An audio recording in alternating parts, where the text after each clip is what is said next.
avaliação que dá para fazer do trabalho do Ramon a essa altura? Eu acho que o trabalho é do Emiliano, porque quem dá o Tem treino isso também. é o Emiliano. Ah, bom. Exato. Parece que o É uma Ramon família. passa. Exato. É da família Dias. Isso. Profissão filho de treinador. Então, eu acho que está ficando bom, porque as contratações, essas 9 contratações feitas, e aí a gente volta a falar o que acontece fora do campo, elas deram certo, né? A chegada do Memphis, eu acho que ela deu uma chacoalhada, trouxe o Corinthians para um ambiente que é do Corinthians, sabe? Aproximou o Corinthians da quebrada. O Memphis está lá, a gente fala disso aqui, eu acho isso muito simbólico, gente, sabe? O Memphis está misturado às pessoas da quebrada. Essas pessoas que o Corinthians anda negando, com preços de ingresso muito caro, o Corinthians se distanciou dos seus valores, finge que se aproxima quando resgata dessa forma absolutamente ofensiva a imagem do Sócrates. Mas os valores reais, o Corinthians deixou para lá. Aí vem o Memphis e dá essa chacoalhada. E as contratações, o Corinthians tem elenco. O Corinthians tem vários volantes. Vocês viram hoje, assim, o ataque não tá, o ataque titular não estava lá, mas o ataque, em tese reserva, entrou muito bem. No meio de campo, o Corinthians tem 5 volantes muito bons. O Corinthians hoje, Mateuzinho está jogando bem, Bidu está jogando bem. Então, se esse time for mantido para o ano que vem, esse é um Corinthians que pode dar trabalho. Mas quem sabe se esse time vai ser mantido? Quem sabe como estão esses contratos? Quem sabe como essas contratações foram feitas? É tudo muito periclitante, sabe? Então, a gente fica na corda bamba de sombrinhas com esse Corinthians. E para quem é, como eu, jornalista, que torce para o Corinthians, mas olha para o lado de fora e vê coisas que são uma aberração, a gente precisa se dividir nessa hora, né? Tem sido muito difícil, porque dentro de campo, os 30 primeiros minutos do jogo hoje foram maravilhosos. Agora, em relação ao Vasco, a gente fala muito do Corinthians fora de campo, né? E esse Vasco fora de campo? Vão investigar os conselheiros que votaram a favor da 777, quando tudo indicava, e gente, eu não entendo nada desse mercado, hein? E eu estou dizendo aqui, a 777 não é possível que essa é ela que vai comprar. Era só fazer uma pesquisa rápida. Vão investigar os conselheiros que votaram a favor? Por que eles votaram a favor? Mesmo sabendo o que era a 777. A gente fala muito do Corinthians fora de campo, mas o Vasco não está devendo nada, hein, nessa bagunça. E olha, Mili, o próximo cara que pode vir aí, o tal Grego, também é uma figurinha para lá de controvérsia. A SAF, ela tem, qualquer SAF, né, tem muitas questões. Ela pode vir para bem, pode vir para organizar, mas também, né, tem outros problemas que a gente tem que atacar, ou pelo menos refletir e ficar bastante atento. Ô, Casão, falando ainda desse Corinthians, antes da gente passar para o Vasco, para você, qual foi a virada de chave desse Corinthians, que, como eu falei, estava lutando pelo rebaixamento e agora já pode aí conquistar uma vaga na pré-Libertadores e já prospectando o ano que vem também? Para você, a permanência do Ramon Dias é o melhor a ser feito? O que dá para esperar para esse Corinthians no ano que vem? Que, assim, tem um elenco que, se não é tão qualificado ou é qualificado, aí eu já te pergunto, foi caro, né? Não foi barato. Então, pelo investimento que foi feito, precisa, de fato, apresentar uma boa posição na tabela. Então, Renato, aquele marciano que você falou, que ia achar que o Corinthians já estava jogando pelo título, se ele veio ontem e assistiu o Racing também, ele vai achar que é o mesmo time. Porra, eu tô vendo o mesmo jogo. Porque o Corinthians usou a estratégia que o Racing usou ontem, mas que estava usando sempre.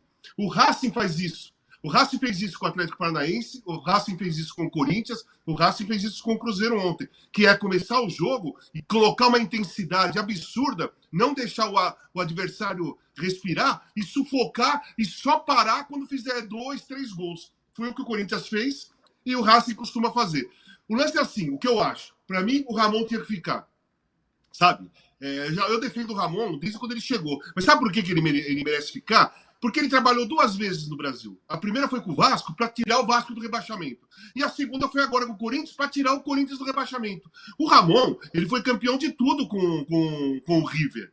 Ele foi campeão na Arábia Saudita também. Ele é um treinador, independentemente do Emiliano ou não, ou do filho Emiliano ou não, ele é um treinador que ele tem uma história riquíssima aqui na América do Sul, principalmente no River, e também foi bem na Arábia Saudita. Só que ele veio para o Brasil em 2 roubadas, gente.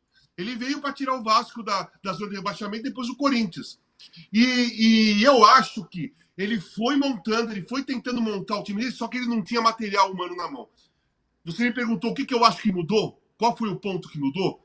Para mim, o ponto mais importante de mudança foi a chegada do Memphis, não só pelo aquilo que a Miri falou, que eu concordo plenamente. O Memphis deu uma chacoalhada e ele, por vontade própria, levou o Corinthians para próximo da periferia, né, de verdade, dos torcedores raízes do Corinthians. Ele resolveu fazer isso sem saber, provavelmente. Ele quis conhecer e provavelmente ele não sabia dessa história toda. Mas dentro do campo, o que aconteceu? Primeiro, quando não tinha o Memphis, quem saía para fazer o jogo, quem saía para receber, quem saía para a tabela era o Yuri Alberto. E o Yuri Alberto, ele não é um jogador técnico, ele não tem técnica. Então, uma tabela com ele não acontece. Ele segurar a bola para o time sair de trás não acontece. Ele é um centroavante brigador, de alta velocidade e finalizador.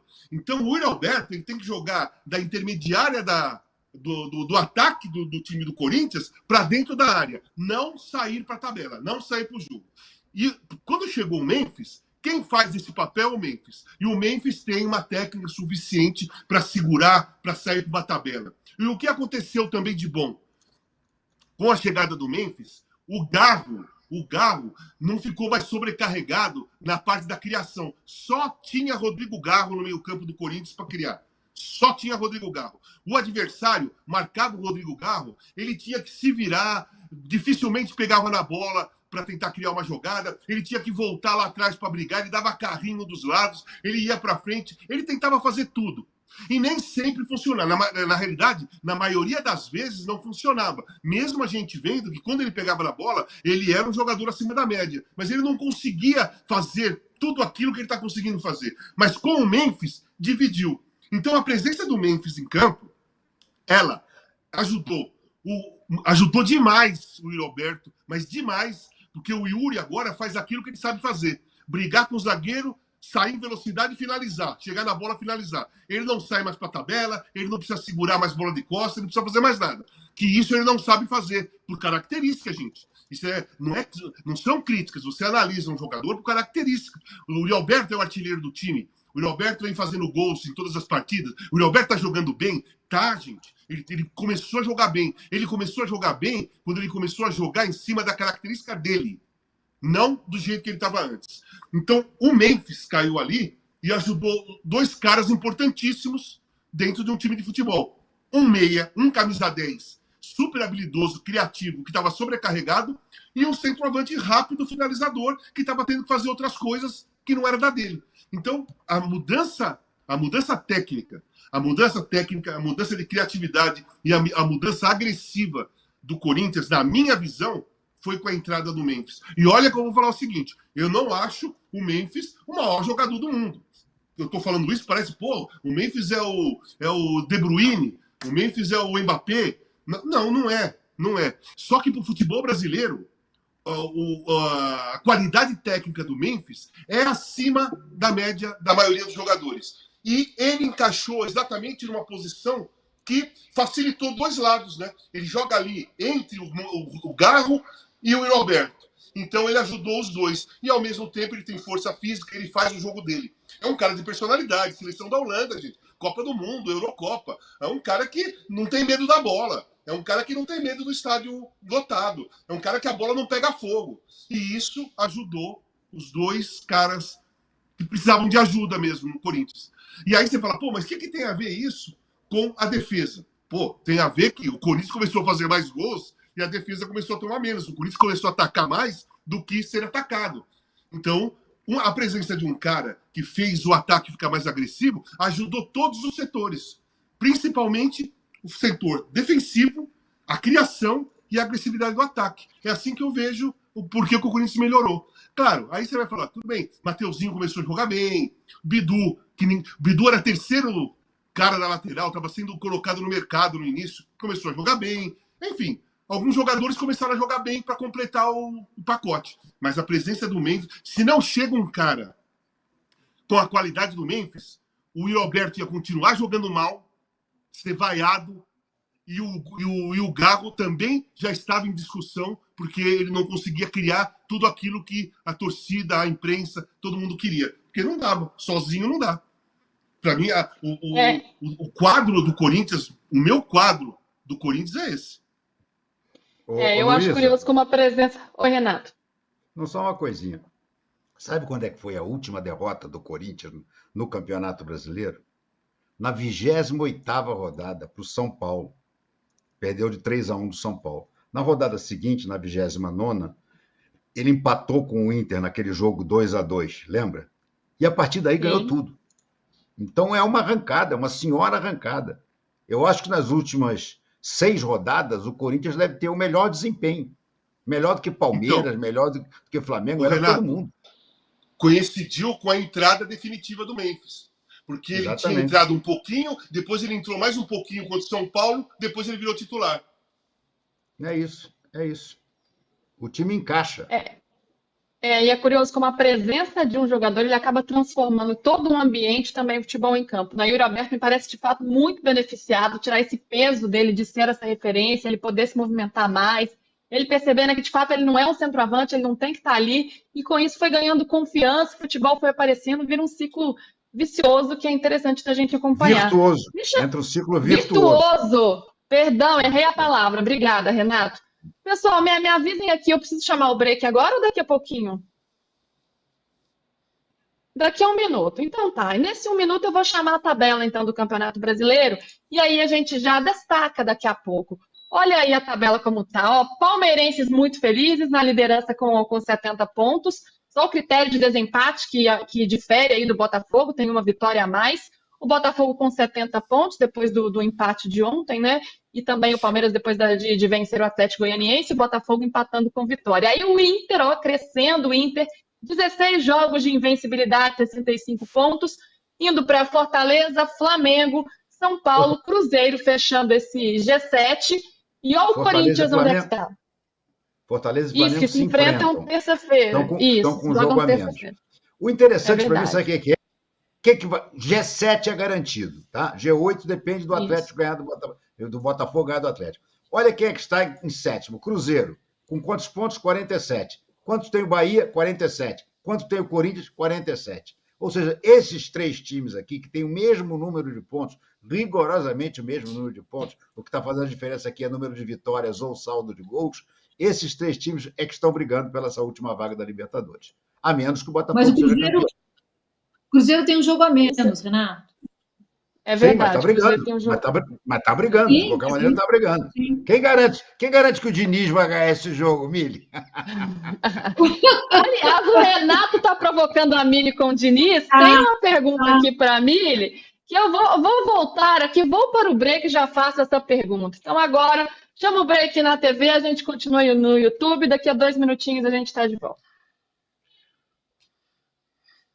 Seguimos aqui no YouTube, então a gente olhando a tabela, como o Renato aí bem colocou, a briga pela Libertadores está bem acirrada, porque Cruzeiro, Bahia e Corinthians têm 47 pontos, e essa turma descolou, na verdade, quem está em cima que descolou, né? O São Paulo para o Cruzeiro são 12 pontos de diferença, então abril, mesmo que o Cruzeiro tenha um jogo a menos, vai ser, essa turma aqui já não chega mais lá no G6, ou pelo menos na fase de grupos da Libertadores de forma direta.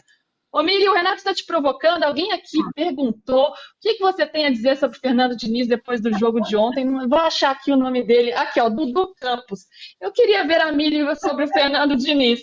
Mili, você tem 1 minutinho para a gente voltar do break, você pode ir falando.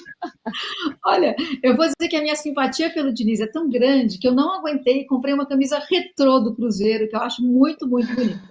Bom, o que eu tenho a dizer é o seguinte, claro, ele vai precisar de um tempo para fazer o trabalho. Sim, a responsabilidade foi dele na partida de ontem. Eu não sei quem escreveu isso, eu não sei aonde eu li isso, mas peço desculpas por não dar o crédito, mas assim, foi uma final que chegou cedo demais para esse Cruzeiro do Diniz. Ele vai precisar de tempo, eu não sei se ele vai ter esse tempo. Não é um futebol que ele consegue encaixar muito rapidamente. Ele tem lá na mão um elenco o elenco do Cruzeiro eu acho muito bom.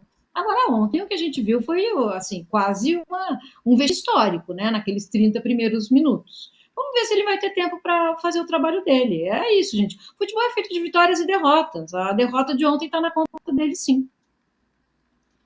Foi um jogo complicado para o lado do Cruzeiro. Meu pai é cruzeirense, meu pai não está nada feliz com esse jogo de ontem, viu? Deixa eu registrar algumas participações aqui. O Deivinho diz, manda eles seguirem o líder. Gente, mas o Deivinho está defendendo... Achei que ele era palmeirense, o Deivinho. Ele é palmeirense. Ele é palmeirense. O líder não é o Palmeiras. Mas não, no sábado ele é outro time. Ele é galo no sábado.